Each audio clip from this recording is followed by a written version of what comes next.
When Square Enix first unveiled Marvel's Guardians of the Galaxy at E3 last year, I was genuinely worried, and to some extent, you could even say I was terrified for three reasons. One, this was the same Square Enix who released Marvel's Avengers in 2019, a complete clusterfuck of a live service game that was only tolerable thanks to its great, well-written story and charm of its protagonist, Kamala Khan. Two, the first showing of Marvel's Guardians of the Galaxy was a bit lackluster, showcasing some less than stellar gameplay in a trailer that just failed to excite me in any true way. And finally, three, could Eidos Montreal's new take on the Guardians live up to its MCU counterparts that we've all come to love and adore? Having played this game in all its entirety, I can honestly say that Marvel's Guardians of the Galaxy surprised me in ways I couldn't have imagined. Eidos Montreal crafted the most moving and emotional single-player experience I've played since The Last of Us Part 2. This is a game filled with heart, filled with incredible character moments that pulled at my heartstrings and made me shed multiple tears. And it also made me constantly laugh and smile because, let's face it wouldn't be Guardians without a Joker too. It's an incredible achievement that this game is able to take characters we've known and love and remix them in a way that made them deeper and more relatable than what we've seen in the movies. Marvel's Guardians took me to beautiful, magical worlds unlike anything I had seen before, recreating that same feeling I had when I was sitting on the couch with my papa when I was a kid drinking chocolate caliente and seeing Star Wars for the very first time. With every new endeavor the Guardians and I took on, I was constantly in awe of where we went. Marvel's Guardians moves me in so many meaningful ways, but in order to get to those unforgettable moments, you have to engage with its lackluster and clunky game design. I can't tell you how much I wish the gameplay was tighter, better, more empowering, but fuck does this game's story and characters and its writing shine brilliantly despite it.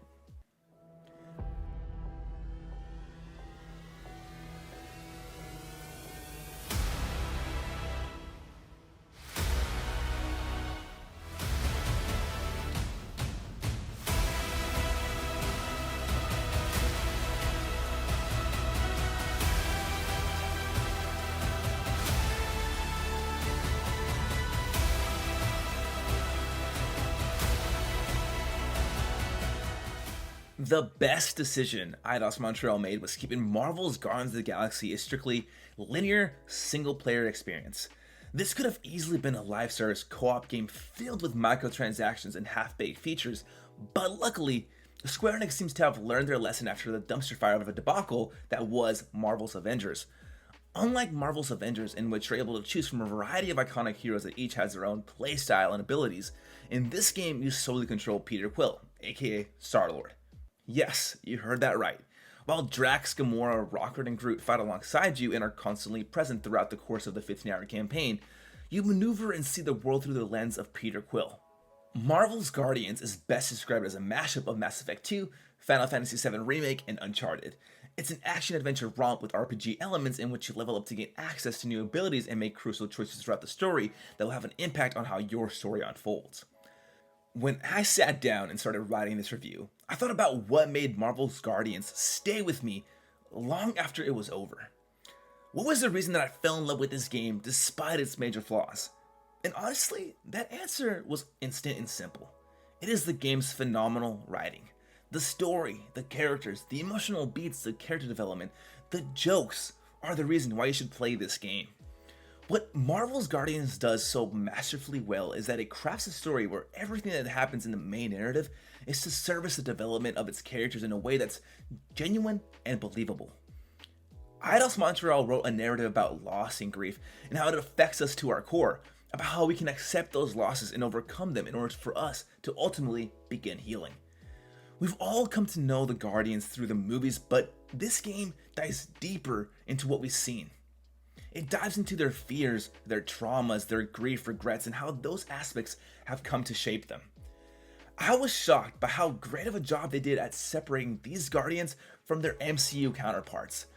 There's a couple of hints here and there of what James Gunn created, but they take them in a different direction that makes them feel fresh, but more importantly, made them resonate with me way more than they did when I saw them on the big screen. These aren't some sort of knockoffs or anything like that. They are far from it, actually. And I'm not going to sit here and lie to you. It was a bit off putting at first seeing these new Guardians because the movies do have a special place in my heart. What I have always loved about the Guardians is that they're a group of losers, right? And I don't mean losers in the sense that they're bums or asshats, but rather they are people who have lost something important in their life and are brought together through loss and through tragedy. In a way, they help each other cope with that painful loss of theirs. This game perfectly captures that loserness. Yes, that is a word. But it's not all doom and gloom.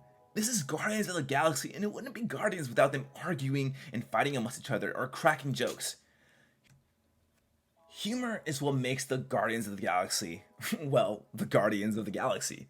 There's nothing funnier than hearing Drax take everything literally, or Peter's cheesing one-liners.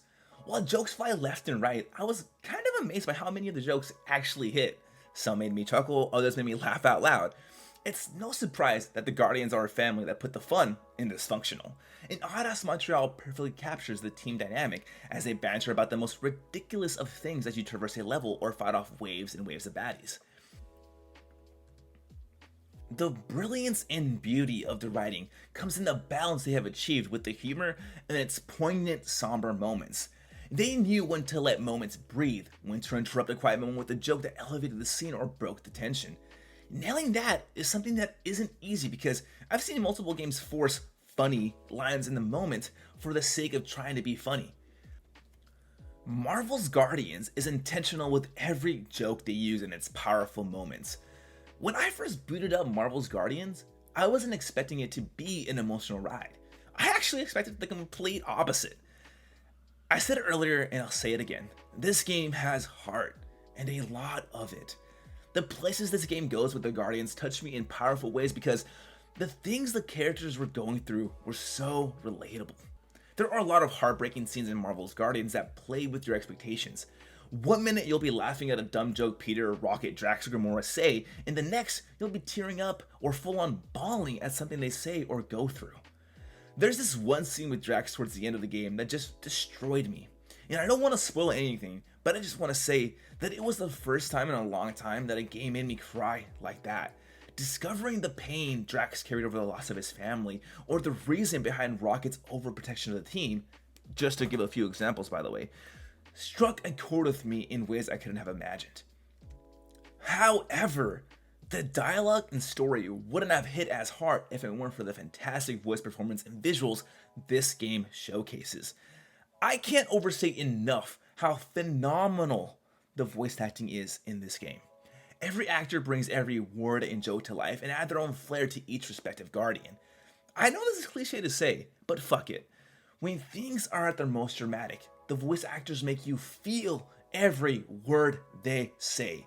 The range each individual has is truly next level, and they have an unrivaled chemistry with one another.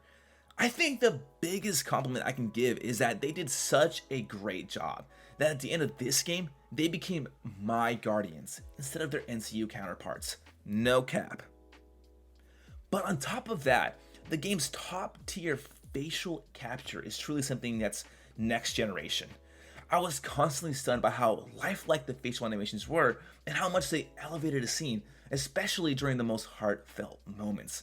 Whether it was the raise of an eyebrow in confusion or a sigh of heartache, emotions are instantly identifiable because of the facial animations. Simply put, it's arguably the best facial animations I have ever seen, period. Marvel's Guardians is a visual feast with an incredible amount of detail and creativity found in every inch of its universe. The biggest compliment I can give its world design is that everything has its own and original look. Everything here doesn't look like anything out of Star Wars or Star Trek, but rather feels like something I had dreamed up as a kid, something that came across as wholly unique. I think what I love most about its approach to its world design is the amount of color they implemented. Whether it was a planet's plant life or geography, each planet was brimming with color and it made traversing these levels better. I was always eager to see what was around the next corner, what cool new vista would I see or city would I bump into. The interiors of ships, especially with the Milano, are full of small little details that really bring these things to life. And what's awesome is they do a great job of constantly shaking things up visually, taking you from a blocked off ship wreckage in the deeps of space to the streets of a bustling city that was crafted out of Celestial's head. They just constantly keep the ball moving in terms of what you see and where you go. Despite all the praise I've given Marvel's Guardians so far, its gameplay is the biggest problem. Bland, mundane, uninspired, boring, and clunky are just some of the words I would use to best describe what playing this game is like. Actually, you know how I would best describe Marvel's Guardians gameplay? It's like Little Caesars Pizza. It's not great, it's not terrible, like it's okay, nay, it's serviceable, but there are better options out there. Marvel's Guardians draws a lot of influence from games like Mass Effect 2, Uncharted, Marvel's Spider-Man, Final Fantasy VII Remake, and implements different ideas from those games, but it fails to execute any of those ideas in a way that's meaningful. When those ideas or mechanics are implemented at their best in Marvel's Guardians of the Galaxy, they're okay, they're fine. At their worst, they're bland.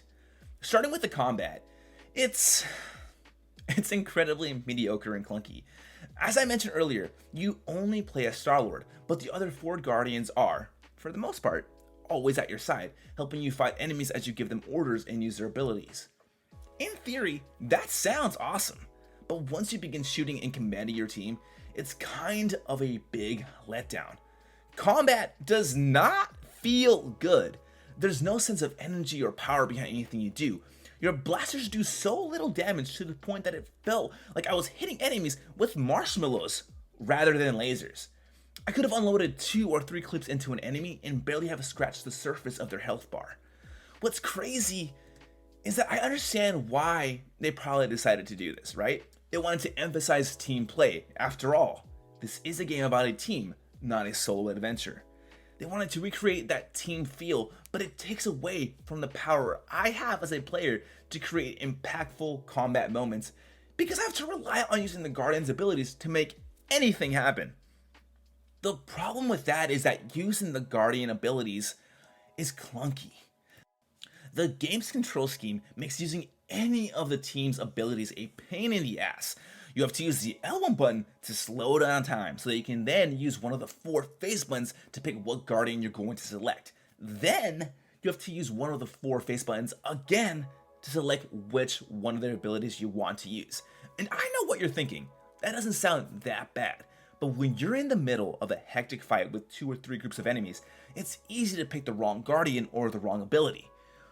Marvel's Guardians makes use of every single button on the controller, and because of that, some important gameplay controls are in awkward positions.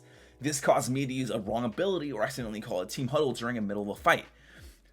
I can't emphasize how bad everything just feels when you're moving through this adventure.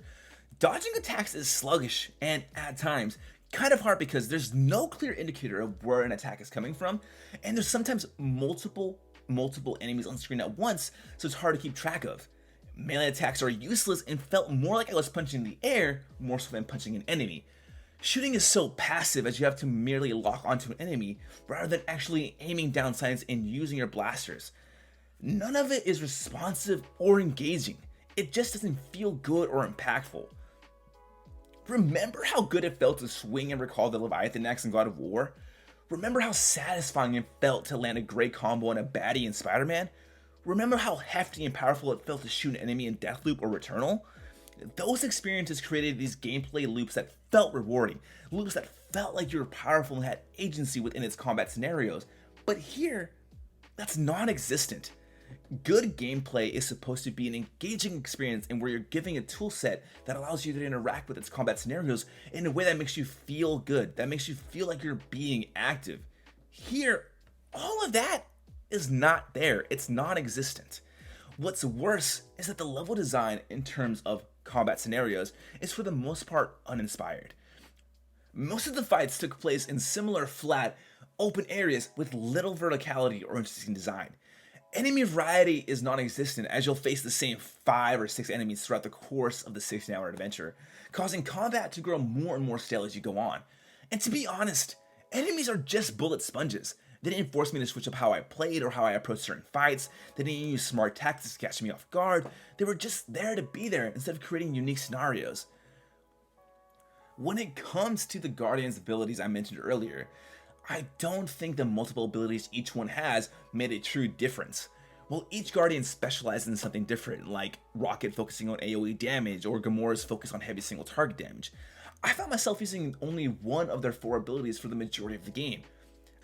I hate to say it, but by the time I reached the 3rd act, combat became such a drag. I wanted to get through each combat encounter as fast as humanly possible because I was fed up with how unfun it was and how long and dragged out fights ended up becoming. Aside from the combat, the platforming and puzzle sections aren't great either. Movement in general is janky as all hell due to how unresponsive and floaty the jumping and mantling feel. There was one time where I rage quit the game altogether because I couldn't make a particular jump because of how badly that section was designed. Puzzles also feel weirdly out of place in 2022. Most puzzle sections are solved by merely using a Guardian's ability to move an object from point A to point B or by shooting at something. Again, all these elements aren't terrible, they're just serviceable and barely get the job done and meet the bare minimum. Marvel's Guardians has so many bugs. It's truly outrageous how many bugs I encountered playing this game. And now that I think about it, it might be the buggiest game I have ever played. I had bugs where Peter would stay frozen after a conversation, or after I interacted with an object too soon, characters failed to load in during some fights, my game would randomly freeze whenever I called a team huddle, just to name a few. Despite all of this, I still loved my time with Marvel's Guardians of the Galaxy. I also want to mention how great the soundtrack is in this game. James Gunn has made Guardians of the Galaxy synonymous with great music, and Marvel's Guardians is no different. There's a wide range of 80s rock that had me bopping my head whenever I heard it come on. You know, I truly love Marvel's Guardians of the Galaxy. I really, really do. This is a game with a lot of heart, and that heart makes it more than the sum of its parts. I'm recommending people buy Marvel's Guardians of the Galaxy because this is a game that showcases what I believe video games do better than any other medium. And what that is telling amazing stories that can only be experienced in an interactive form. While the gameplay of it all meets the bare minimum, its narrative, writing, visuals, music, and voice performances shoot this into the stratosphere. This is one of my favorite video game stories of all time, and I don't just say that just to say that. I would never say that lightly. This game made me laugh, cry, and think in ways I didn't see coming. Games such as this are a rare breed, and it's even rarer for these types of games to exist from third-party publisher and developers. We live in a world where live service and free-to-play games have become staples in our medium, making more and more publishers and developers scared to try something like Marvel's Guardians of the Galaxy did. Which is why we should support games like this, why we should applaud when studios try something new. Marvel's Guardians of the Galaxy is a game well worth your time and money. It'll be an experience you'll think about for a long, long time.